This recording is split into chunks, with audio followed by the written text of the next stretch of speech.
Dios me lo bendiga, mis amados, y bienvenido a este su espacio, apacentando sus ovejas. Yo soy su servidor, Franklin Genao, y quisiera compartir con ustedes hoy una palabra titulada Cristo, la imagen de Dios.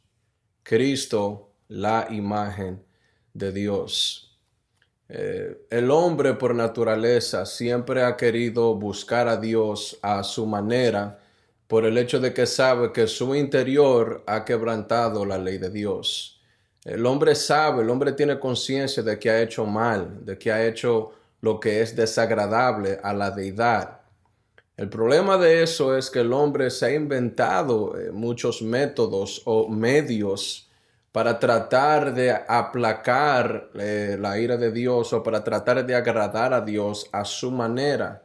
Y esa es la razón por la cual nosotros vemos tantas religiones en el mundo. Cuando nuestros primeros padres pecaron, Adán y Eva, cuando ellos pecaron contra Dios, la Biblia registra de que ellos se cubrieron con hojas. Ellos mismos, con su propio esfuerzo, trataron de cubrirse ante Dios porque sabían que habían quebrantado el mandamiento que Dios le había dicho de que no comiesen del árbol del conocimiento del bien y del mal. Sin embargo, vemos que Dios ha provisto una salida para que el hombre pueda regresar a él. Y vemos que en Génesis, cuando Adán y Eva pecan, Dios los cubre a ellos con la piel de un animal, que es el primer sacrificio que tenemos registrado en la Biblia, demostrándonos que Dios tiene que manifestarse, tiene que revelársele al hombre para que para que el hombre pueda regresar a Dios y ser salvo. De otra manera, el hombre no va a conocer a Dios. Y la manifestación más gloriosa, más excelente, en la cual Dios se ha revelado a todo el mundo es a través de la persona de Cristo Jesús. Y quisiéramos ver dos pasajes, quizás tres, con relación a cómo Cristo es la imagen de Dios y lo que eso significa para nosotros. Y quisiera primeramente leer Hebreos capítulo 1, los primeros tres versículos para que nosotros tengamos en mente lo que nosotros queremos hablar. Aquí se nos dice muchísimo acerca de Cristo, pero solamente nos vamos a enfocar en el versículo 3 y una parte de ella. Hebreos capítulo 1, versículo del 1 al 3 dice de la siguiente manera: Dios, habiendo hablado muchas veces y de muchas maneras en otro tiempo a los padres por los profetas, en estos postreros días nos ha hablado por el Hijo, a quien constituyó heredero de todo y por quien asimismo hizo el universo, el cual, siendo el resplandor de su gloria y la imagen misma de su sustancia, y quien sustenta todas las cosas con la palabra de su poder, habiendo efectuado la purificación de nuestros pecados por medio de sí mismo, se sentó a la diestra de la majestad en las alturas.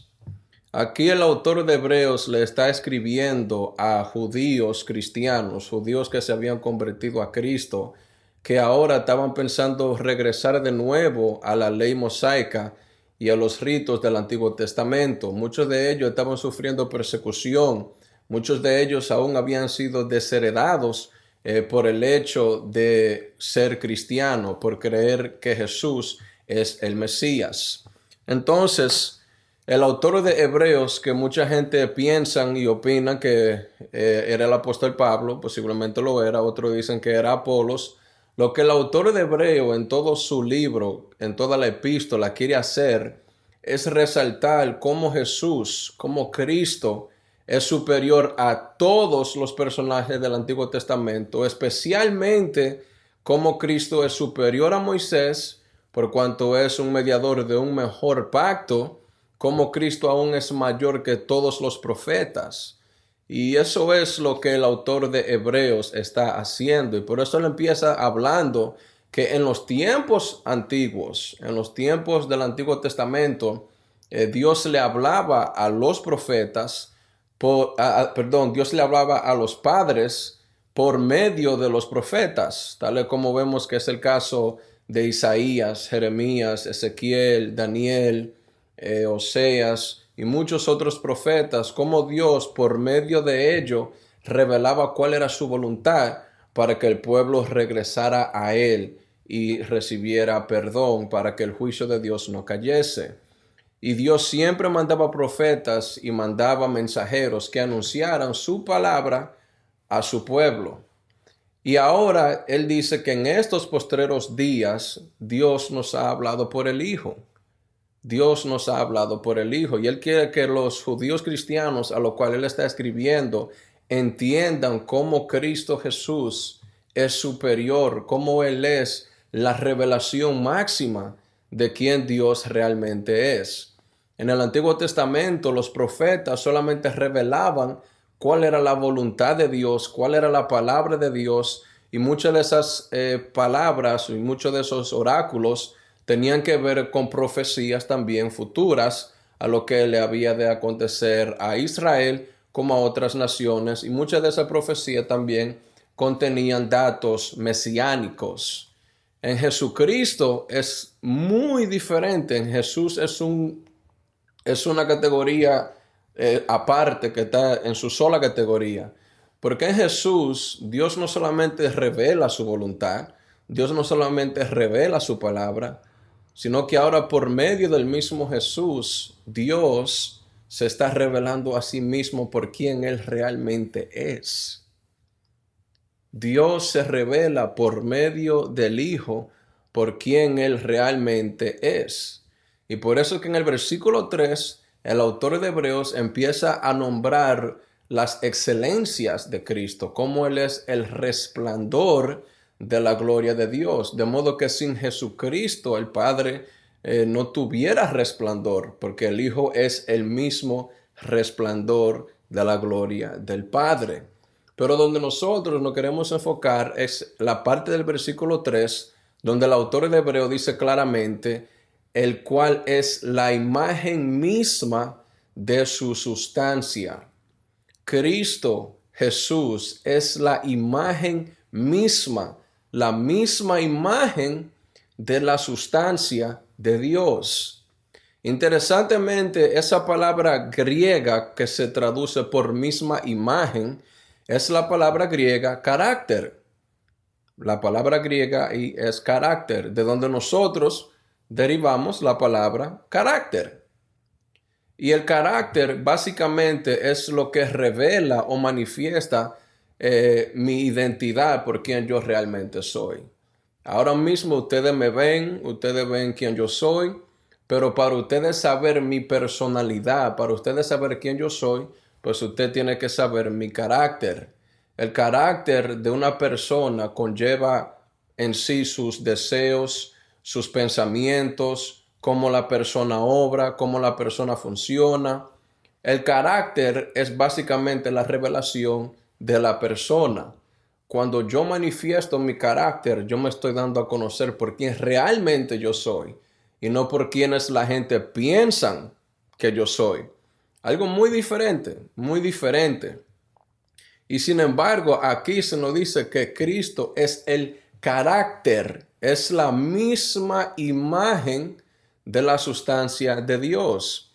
E interesantemente también que esa palabra griega, carácter, que se traduce ahí, literalmente también significa una copia exacta.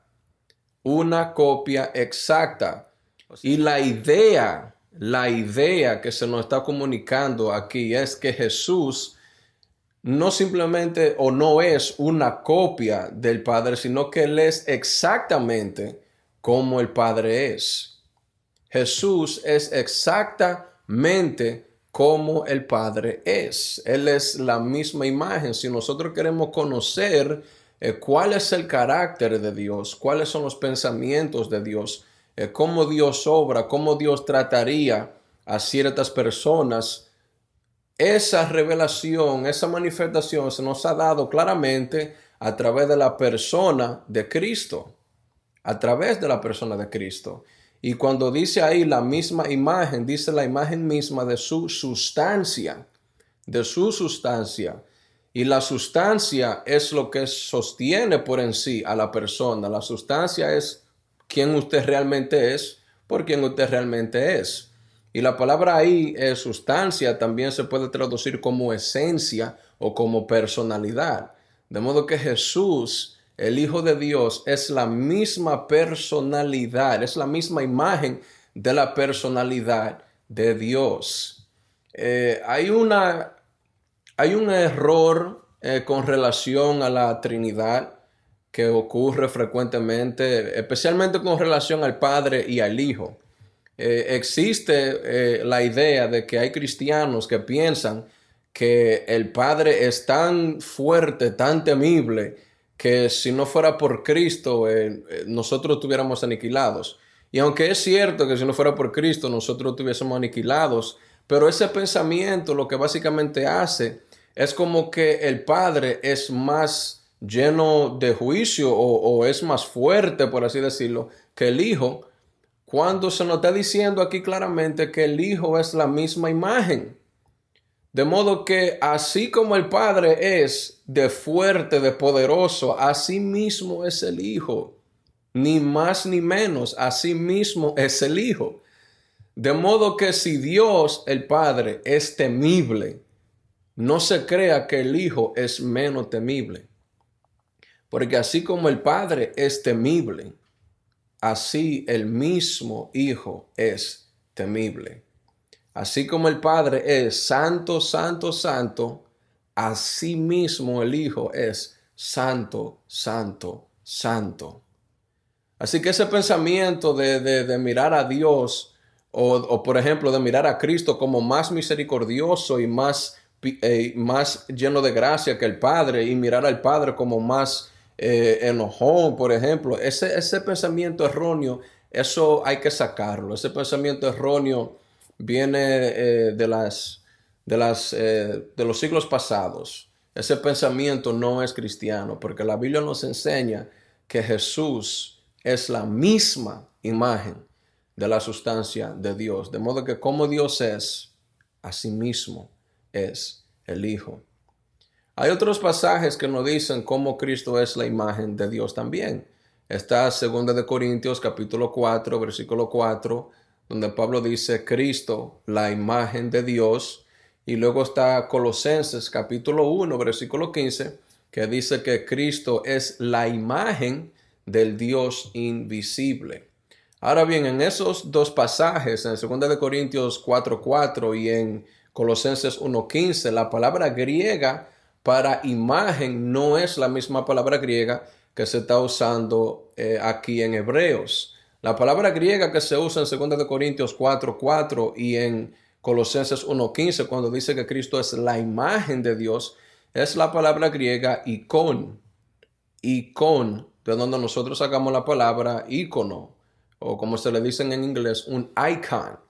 Y esa palabra icon o icon en griego básicamente significa semejanza, exactitud. O sea, se está comunicando básicamente la misma idea, pero aquí ahora se nos está dando a entender que Cristo Jesús es el que manifiesta al Dios invisible.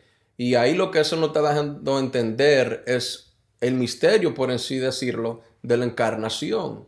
Ningún hombre ha visto al Padre, ningún hombre ha visto al Padre. Sin embargo, en la encarnación de Cristo Jesús, cuando el Verbo se hace carne, entonces el Dios invisible, al tomar la forma de hombre, al tomar ese ícono, esa imagen, entonces Dios ha dado a manifestar su persona por medio de Cristo. Ahí eso es lo que se quiere dejar dicho cuando dice que Él es la imagen de Dios. Así que entendiendo estas cosas, mis amados, entendiendo de que Cristo Jesús es la imagen del Dios invisible, la misma imagen de su sustancia, eso nos muestra que tal como Dios es, así mismo es el Hijo. Y si queremos conocer la persona del Padre, solamente tenemos que mirar al Hijo. Lo mismo que Jesús le dijo a Felipe, tanto tiempo hace que estoy con vosotros y no me conocéis, Felipe. El que me ha visto a mí, ha visto al Padre. Eso es algo que Jesús dijo, que si eso es mentira, Jesús es el blasfemo más grande de toda la historia. Sin embargo, Él es la imagen, y lo que Él quiere dejar dicho con eso, el que me ve a mí está viendo a Dios. El que me ve a mí es como si estuviera conociendo a mi Padre, porque así como yo soy, así mismo es mi Padre, y yo soy como mi Padre. Y con esa idea Jesús le estaba dando a entender a ellos, óigame, el Padre y yo, uno somos. Somos uno en naturaleza, somos uno en esencia, tenemos la misma naturaleza. Así que esto es algo bien grande, esto es algo muy importante, mis amados, para nosotros entender la persona de Dios. Déjenme notar simplemente algunos ejemplos para que nosotros podamos cada día más entender y apreciar esta revelación de Dios a través de la persona de Jesucristo registrado en las Escrituras. ¿Cómo trataría Dios, cómo trataría el Padre a religiosos hipócritas? ¿Cómo trataría el Padre a una persona que es religiosa y que es hipócrita, como lo eran los fariseos? ¿Usted cree que el Padre tendría piedad de ello? ¿Usted cree que el Padre manifestaría misericordia sobre una persona religiosa y que es hipócrita? Bueno, si queremos saber cómo el Padre trataría a las personas religiosas e hipócritas, solamente vámonos a Mateo capítulo 23, donde vemos a Jesús reprendiendo públicamente, óigame bien, públicamente delante de todo el pueblo, a los fariseos y a los escribas. Y Jesús los reprende y le dice: fariseo ciego, hipócrita, buscan un prosélito, una vez que lo hacen 2 veces más hijo del infierno que vosotros. Y en el versículo 33 de ese capítulo de Mateo 23, Jesús le dice a los fariseos, a los religiosos e hipócritas, le dice: ¿cómo escaparéis de la condenación del infierno? Así que si usted quiere saber cómo el Padre trata a gente así, no busque en otro lugar, solamente mire a Jesucristo en Mateo 23, cómo Él trató a los religiosos e hipócritas líderes de Israel en aquel tiempo, y así mismo es que Él trata a esas personas.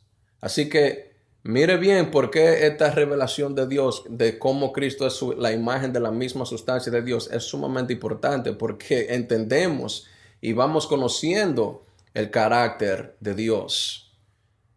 Otro ejemplo, ¿cómo trataría Dios el Padre? ¿Cómo trata el Padre a un pecador que viene arrepentido, que gime por su pecado? Bueno, vamos a tomar el ejemplo de María Magdalena, o la mujer que le limpió los pies a Jesús con sus lágrimas y los secó con sus pies.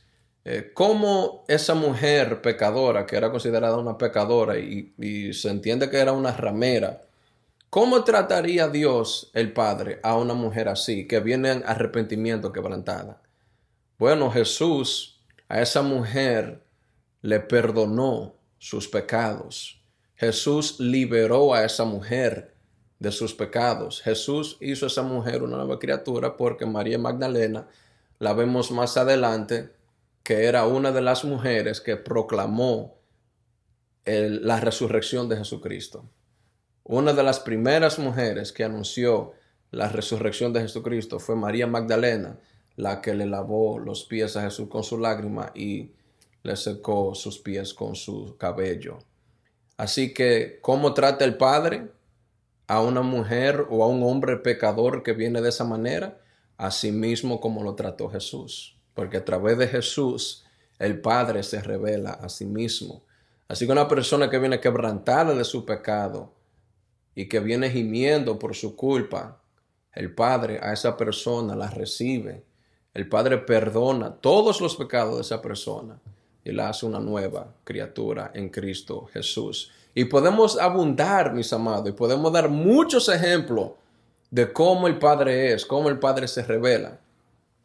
Y mire que aún el hombre que fue sanado de su ceguera, que Jesús lo sanó de su ceguera, que después lo encontró en el templo y le dijo, no peques para que no te pase otra cosa peor.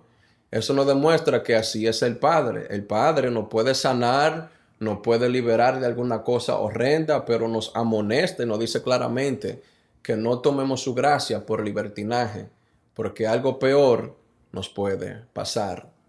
Y para resumir, mis amados, ¿por qué es esto muy importante? ¿Por qué estas cosas es importantísimo? ¿Cuál es la conclusión de que Jesús es la imagen misma de la sustancia de Dios? Primeramente, mis amados, si nosotros tenemos una mentalidad o tenemos un aspecto de Dios incorrecto e erróneo, pues nosotros no vamos a crecer como cristianos, nosotros vamos a cometer muchos errores y vamos a conducir a los demás al error por no tener el conocimiento correcto de quién es Dios. A la misma vez, si nosotros tenemos el conocimiento correcto de Dios, vamos a ser fructíferos, vamos a cambiar más y más, vamos a ser mejores cristianos, nos vamos a parecer cada día más a Cristo, vamos a crecer espiritualmente, vamos a andar en el Espíritu porque tenemos el conocimiento correcto de quién es Dios. Por lo cual, esto implica que tenemos que estudiar, analizar la persona del Hijo de Dios. Tenemos que analizar a Cristo Jesús en todo lo que Él hablaba, todo lo que Él decía, todos sus actos, porque todo lo que Jesús hacía, todo lo que Él hablaba, era una revelación de la personalidad del Padre. ¿Y por qué usted cree, mi amado, que en muchísimas iglesias se ve música del mundo, se ven la gente bailando en los púlpitos y haciendo un desorden en la casa de Dios? ¿Por qué usted cree que muchas iglesias han cambiado el evangelio? Y cuando digo han cambiado el evangelio, mis amados, no me estoy refiriendo a vestimenta. No me estoy refiriendo a vestimenta, me estoy refiriendo que han cambiado el evangelio de la gracia de Dios por otro evangelio, que en verdad no hay otro evangelio, pero lo que hablan es de prosperidad, de dinero y muchísimas otras cosas más. Y todo esto está sucediendo es porque esas personas no tienen el conocimiento correcto de la persona de Dios. En su mente ellos tienen una imagen, un concepto muy erróneo en cuanto a Dios y por eso es que ellos se comportan de esa manera. Pero vaya usted a mirar una congregación que tiene el concepto correcto de quién es Dios, por cuanto han estudiado a la persona de Cristo, han mirado detalladamente cómo Jesús hablaba y lo que hacía, y han tenido el conocimiento correcto de Dios, y usted ve que andan de una manera digna del Evangelio. Y sin embargo, muchas de esas congregaciones son muy pocas y pequeñas en números. Pero aunque sean pequeñas en número, le aseguro que en sustancia son riquísimas en cuanto al Evangelio y en cuanto a Cristo, son ricas porque tienen el concepto correcto de quién es Dios. Así que si usted, mi amado, quiere conocer a Dios más y más, solamente agarre su Biblia y mire los evangelios y mire la persona de Jesucristo. Y si usted quiere entender más, solamente mire las epístolas de los apóstoles, los cuales nos explican quién era Jesús, por qué Él vino, por qué Él ha de regresar y muchísimas otras cosas más hermosas con relación a la persona de Dios.